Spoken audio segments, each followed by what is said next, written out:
Manchester United, Reading up next, FA Cup, different competition for Solskjaer, 4 wins on the bounce. Really looking to extend our run and just see where it takes Manchester United. We're in decent form. Okay, they're against teams that we were expected to beat, but earlier in the season under Mourinho, we weren't beating these sort of sides and nowhere near playing at the same way as Manchester United are now. We're certainly playing a lot better football and really looking forward to this game. There probably will be changes for Manchester United in this game, and a lot of people are excited at the prospect of some younger talent maybe coming through and getting a chance on the substitutes bench in this game. Now, we have almost, as I would know and as we expect, almost a fully fit squad at present moment. So unless anyone gets injured between now and Saturday, Manchester United are going to have a whole load of players, attacking options to pick from. Okay, we're without Eric Bailly and probably Rojo at the back, but pretty much every single attacking option that Manchester United have is available. So if Solskjaer doesn't bring many youngsters onto the pitch in this game, he's got nearly everyone fit, so you can't really blame him. This is a competition that Manchester United should be going to try and win this season, because we've got nothing really else to play for in terms of silverware, because realistically, you can't expect Manchester United to win the Champions League, honestly. That would be a bit far-fetched. But the FA Cup is an opportunity for Manchester United.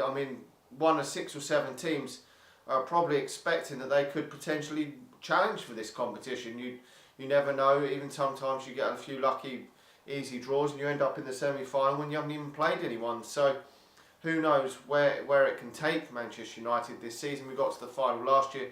Can we go one better this time around? I do hope so. So what sort of team do I expect Solskjaer to put out? Well, I really honestly do not know. A lot of people on Twitter have been asking me, will we see Chong, will we see Greenwood, will we see Garner, will we see Gomez? And my honest answer is I just do not have a clue. I would expect 1 or 2 to be involved, but it could also mean that there is none involved, or all 4 could be involved. Personally, I'd be a bit surprised if all 4 are involved, given the options that Manchester United have at present. There's so many players, some players just not even getting in the squad on match days. We are absolutely stacked with players. Fellaini didn't even get in the match day squad for the game against Newcastle, and McTominay also missed out as he was one of the backup players that did travel. So Manchester United have so many options to pick from. We're seeing so many other players missing out all the time. So we will have to wait and see. But I would expect Romero will start in goal. Then probably Dalot will start at right back. And I'm not too sure who's going to start at left back, to be honest. It could well be that Darmian starts maybe at left back if you want to give him a go. Or we go back to Ashley Young. He could keep Luke Shaw, but Luke Shaw might be rested. I just do not know. But the two centre halves are probably going to be the same, because because we haven't really got a lot of options at centre half. If Rojo's out, injured, Bay's injured, Bay's banned, Smalling's injured as well. So he would probably stick with Jones and Lindelof, but he could bring in Darmian and play him at centre back if he wants to, or he could give Roshan Williams a first start for Manchester United, which I personally don't think he will do, but it is an option that he could try out. He did say the other day that Darmian would be the 3rd centre back for the game against Newcastle, which he was on the substitutes bench, so he would probably go with him first, and then if he's not available, if one of them got injured, Roshan Williams will probably come in or be on the substitutes bench. Now, midfield's going to be really tricky for Manchester United.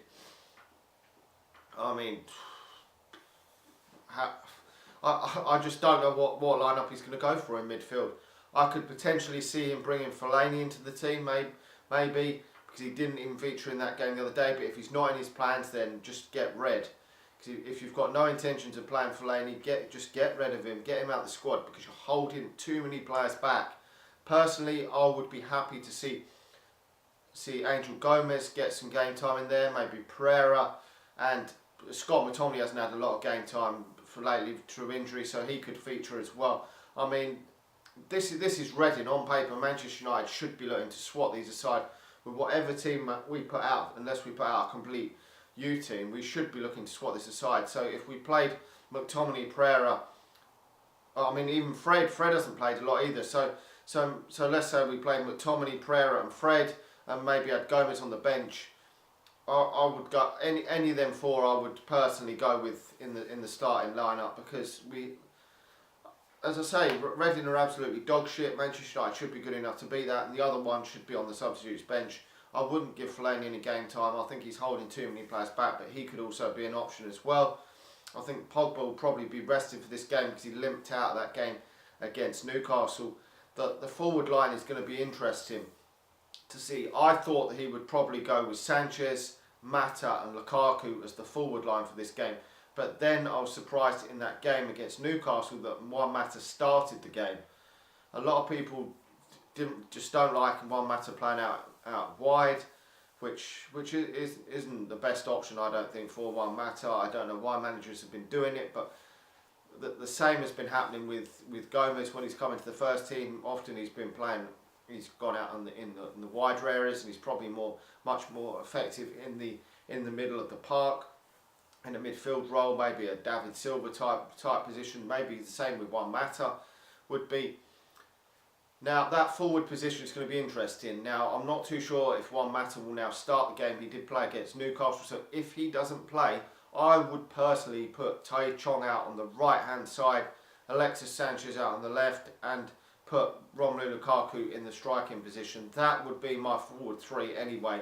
Certainly I'm unsure on the midfield three because we've got so many attacking options, attacking midfielders, all sorts in midfield. I mean, I haven't even named James Garner, who could play in a defensive midfield sort of role for Manchester United instead of Matic, who I would think would probably be rested as well. I'd expect Herrera probably to be rested as well, but there are so many options.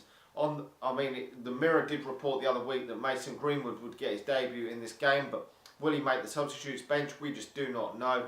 If he is to feature, I would expect he would definitely be on the substitutes bench. I can't see him starting the game in attack.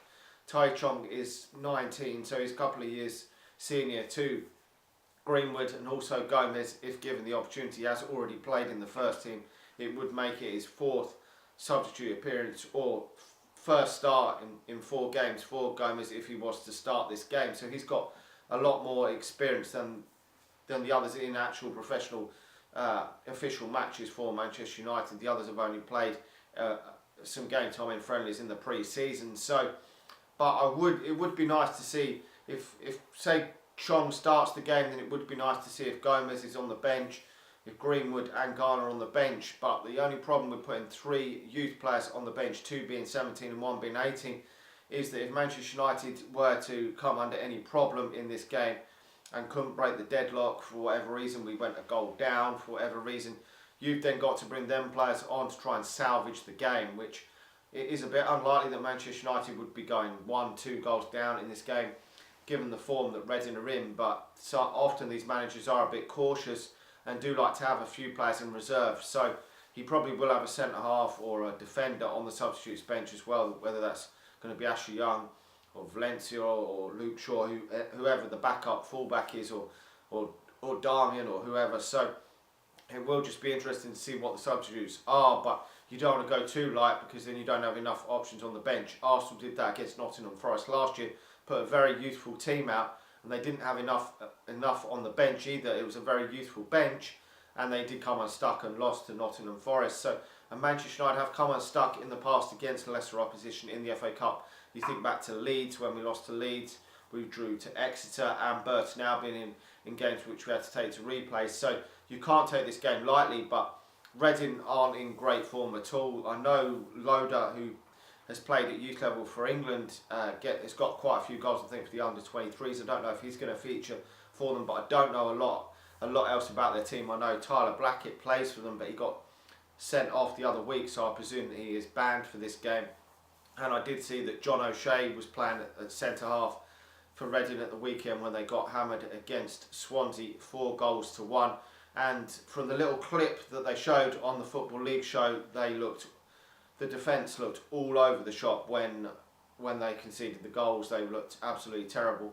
I didn't see a lot of it. I only saw the goals, what they showed, but it did look like they were all over the place. and they looked a bit of a defensive calamity, to be honest. So hopefully Manchester United can exploit that. I'm going for Manchester United winning this. I'm going to say Manchester United win it 3-0. I think with a few changes to the lineup, I don't think it's going to be as easy as some people think. But we will, I think, get the job done in the end and move on to the next round. And hopefully we can get a similar opposition.